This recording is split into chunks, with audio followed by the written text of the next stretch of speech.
We begin by praising Allah. We praise Him and we seek His help and we ask for His forgiveness. And we seek refuge with Allah from the evil of ourselves and from the evil consequence of our evil actions. Whomsoever Allah guides, there is none to misguide. And whomsoever Allah leaves to go astray, there is none to guide.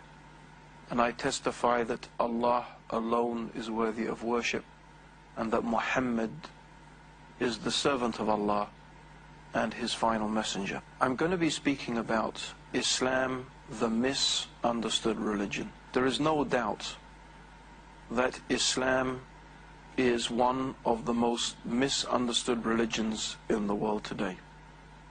Sometimes this is to do with pure ignorance. Sometimes this is also to do with negative propaganda in the media. Sometimes perhaps it is that people don't want to know the truth about Islam. But my objective is, over the next few series of programs, to explain some of the things that are commonly misunderstood about Islam and Muslims. And so I've chosen for the topics some common ideas and some common concepts that are often misunderstood about Islam and Muslims. The first being Allah. The first topic I want to talk about is, who is Allah? What is Allah? Is Allah the same God of the Bible, or is Allah a different God? Then I want to talk about Islam. What does Islam mean? What is the religion of Islam really all about? The other topic I'm going to be discussing is the Sharia. What is the Sharia? The fourth topic I intend to discuss is the topic of jihad. These topics cover some of the most commonly misunderstood aspects of the religion of Islam. So let's talk about Allah. Is Allah the same God of the Bible? Is Allah the same God of Moses, of Abraham, of Jacob, of Jesus? Or was Muhammad, may God's peace and blessings be upon him, calling people to worship a new God, a different God? First of all, let's examine the actual name of God, Allah, in Arabic. People who are experts in the Arabic language have given various meanings and interpretations for the origins of the name Allah. But one of the best explanations, and that has been given by the great scholar Ibn Taymiyyah, he mentioned that Allah is a composite of two words in Arabic. Al, which means the, Ilah, which is a deity. And Ilah in Arabic is anything which is worshipped, anything in which people put their faith and their hope and their trust, and they worship it. This is an Ilah, a God or a deity in English. So Allah is a composite of two words in Arabic. Al, the definitive article, the, Ilah, a deity, Al-Ilah. And from that to Allah. So therefore the word in Arabic means the God, the deity. It is very clear from the Quran that Allah is the creator, the sustainer, the controller of the heavens and the earth. And this was a fact that was acknowledged by the pagan Arabs. The pagan Arabs in the time of Prophet Muhammad, who used to worship 360 idols around the Kaaba, never actually had an idol or an image of Allah. In fact, the Quran itself alludes to this. For example, in one passage, Allah says in the Quran, "Kul ma rabbus samawati sab'a wa rabbul arshil azim sayaqulu lillah," which means, say, O Muhammad, to the pagans, to the idol worshippers, Allah in the Quran is telling the Prophet Muhammad to ask this question to the idol worshippers: who is the Lord of the seven heavens? Kul, ma rabbus samawati sab'a. Who is the Lord of the seven heavens? Wa rabbul arshil azim. And who is the Lord of the glorious throne? Sayaqulu lillah. They will say it is Allah. In other words, the pagan Arabs knew that Allah was the Lord of the seven heavens, that Allah was the Lord of the glorious throne. In other places in the Quran, Allah subhanahu wa ta'ala asks the Prophet Muhammad to require of the pagan idol worshippers similar questions. For example, who sends down the rain from the sky? Who causes the crops to grow? Who causes that which is living to die and brings that which is dead back to life? In all of those instances, it is said in the Quran, Sayaqulu lillah. They will say it is Allah. In other words, the pagan Arabs recognized that Allah was the Lord, the Rabb, that He was the Creator, the Sustainer, that He caused the rain to fall, the crops to grow. He gave life and caused death. So this is a fact that the pagan Arabs knew and they recognized. Similarly, Jewish Arabs, or Jews who were living in Arabia at the time, and Christians until today who speak Arabic, refer to God as Allah. If one is to open the Bible, which is written in Arabic, then you will find that the Bible in Arabic also refers to God as Allah. In fact, the very word Allah is very similar to the words used in Hebrew, which of course is the original Mosaic language, and Aramaic, which most scholars agree was the language of Jesus. Then we find that various words are used for God in Hebrew, including El, Elo, Allah, Elohim. All of these bear a striking similarity to the Arabic word for the Creator, Allah. The Aramaic word for God is almost exactly similar to the Arabic. The Aramaic term, and this is the language that was supposed to, or scholars believe, that was used by Jesus, is Allah. Almost exactly the same as the Arabic term Allah. So this is not surprising, in fact, because both Hebrew and Aramaic are Semitic languages. And Hebrew and Aramaic and Arabic are, in fact, very similar languages. So therefore, both in terms of the actual name of God, Allah, and of course, more importantly, the concept of God, the idea that Allah, the Creator, the God, is a transcendent being, that God is different and distinct from the creation. God is the one who has brought the universe into existence, who has created it, who sustains it, who knows all and hears all, and who guides all things within this universe to what is good for them and to what is best for them. This concept, therefore, of God, of Allah, of the Creator, is also the same concept that is shared by Judaism and by Christianity. And indeed many other religions also have, in different ways and in different respects, a similar basic fundamental concept of a supreme transcendent being who has brought all things into existence and sustains them and maintains them. The Quran sums up this belief in God with a very beautiful chapter of the Quran called Surah Al-Ikhlas. And Surah Al-Ikhlas goes like this: Qul huwa Allahu ahad, Allahu samad, lam yalid wa lam yulad, wa lam yakul lahu kufuwan ahad. Which means, say, He is Allah, the One. The term ahad in Arabic means one and alone. This negates any concept that someone or something shares in the divinity of God, shares with God's complete power and control over all things. So God is alone. Ahad means not only one but alone.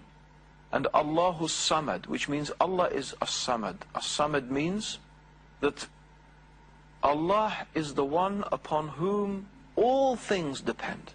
Everything depends upon Allah. Every atom of the universe, every creature, every object, animate and inanimate, depends completely and entirely upon Allah, while Allah depends upon nothing. Allah is in fact completely self-sufficient and free from all wants and free from all needs. This is all understood in the term as-Samad. Lam yalid, which means that God is not begotten. No one has given birth to God. God is not the son or the daughter or the child of anyone or anything. This is emphasizing and making clear that Allah is distinct and separate and different from the creation. Walam yulad. And also Allah is not the begetter. Allah is not the begetter, nor is He the begotten. Lam yalid, God is not the begetter, walam yulad, and nor is He begotten. So this also teaches us that Allah is not in any real physical sense a father, because God is not a creature to beget, to have intimate relations with, for example, a woman in order to beget a child. So the Quran makes it very clear that Allah is distinct and separate and unique from His creation. Lam yalid wa lam yulad. And finally, this brief chapter of the Quran concludes, وَلَمْ يَكُلْ لَهُ كُفُوًا أَحَدٌ. And there is nothing that can be likened unto Allah. Whatever we can imagine, whatever image that we could put into our head, Allah is not like that. Allah is not like any created thing. Allah is not like the moon. Allah is not like the sun. God, Allah, is not like a human being or like an animal. Allah is not like an existing created thing, nor is Allah a combination of created things, because some people may imagine that God is a combination of created things, maybe with the body of a human, the legs of an animal, the head of another animal. No, Allah is not like a created thing or a combination of created things. And since the only things that a human being can actually imagine, the only things that we can actually imagine are created things. We can only ever imagine in our heads and envisage something either that exists in reality, for example, say, like a lion or a rat or the sun or the moon. We can envisage these things that actually do exist. Or sometimes human beings can create images that are, or ideas of creatures or things that don't actually exist, but they are in fact a combination of things that do already exist. But Allah is not a created thing. Allah does not look like any created thing. Allah is unique. In fact, to even imagine that Allah, to even imagine that the Creator, to even imagine that God is like a created thing is an insult to God. It is an insult to God. I'm sure no one of us would like to be called a piece of dirt. No one of us would like to be called an insect, a cockroach, a rat. None of us would like to be referred to in these terms. So how about, therefore, if we imagine or envisage that Allah, the Creator, who is unique, who is Al-Akbar, who is greater than anything we can imagine, that we refer to Allah in terms or in a manner that we describe Allah as being like a created thing? This is insulting to Allah. This is insulting to the Creator. In order to really try and understand how great Allah is, I want to finish by mentioning a saying of Prophet Muhammad, may God's peace and blessings be upon him, said that the universe compared to the kursi means literally in Arabic It could mean a chair or a pedestal. I'm sure you must be familiar, or you must have seen pictures, or maybe even seen a throne. The king sits on a throne, and the king puts his feet on a pedestal. This is what they call in Arabic a kursi. The Quran tells us that Allah subhanahu wa ta'ala has a kursi, a pedestal. And this kursi is compared to the universe. The universe, rather, compared to the kursi, is like a ring. You know, imagine a ring. And you take this ring and you throw it in the desert. The universe is like this ring. And the kursi is like the desert. That is how vast just the kursi, or the pedestal of Allah, is compared to the universe. And by the way, scientists tell us that our universe is 10 billion light years across. 10 billion light years. That's a distance so vast we can hardly imagine. So for us the universe is huge, but in reality it is like a ring thrown in the desert compared to the kursi. And the kursi is like a ring thrown in the desert compared to the throne of God, the arsh, or the throne of God. So that means our universe is like an infinitesimally small speck compared to the throne of God. How about then God himself? It is beyond imagining how great God is.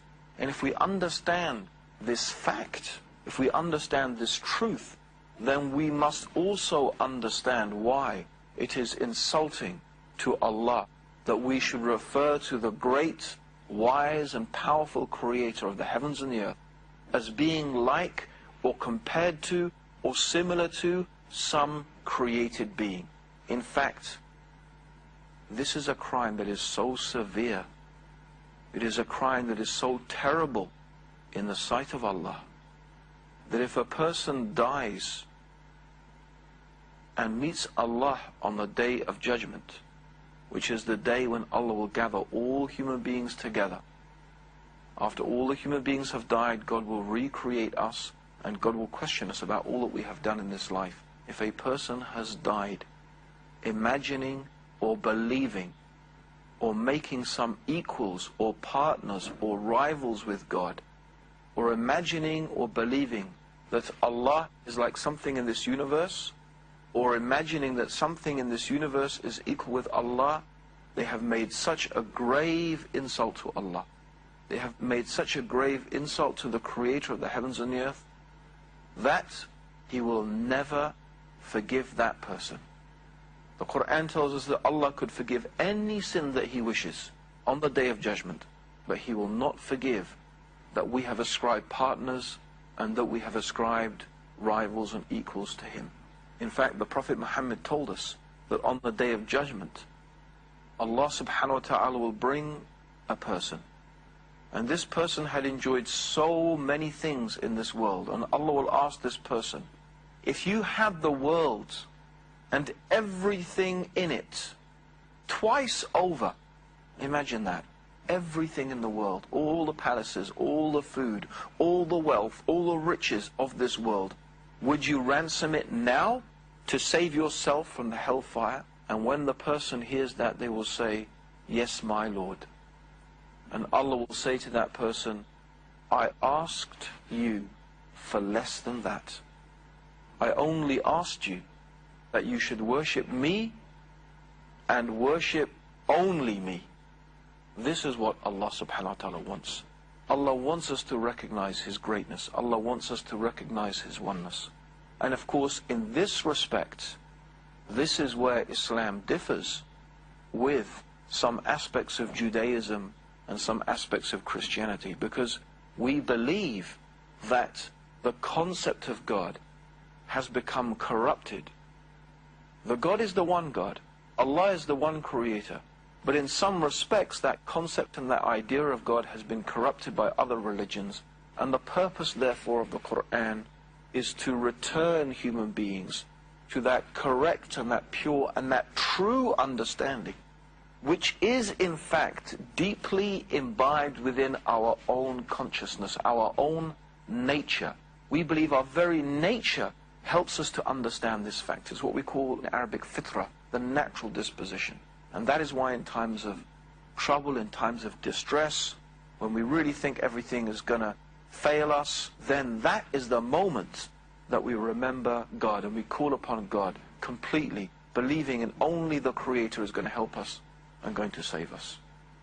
So to conclude, the concept of God in Islam is a universal concept. The God of the Quran is essentially the same God as the God of Moses, the God of Abraham, the God of Jesus, the God in the Bible. And in fact, Allah is the same God that is universally recognized by human beings all over the world. Allahumma salli ala Muhammadin wa ala alihi wa sahbihi wa sallam.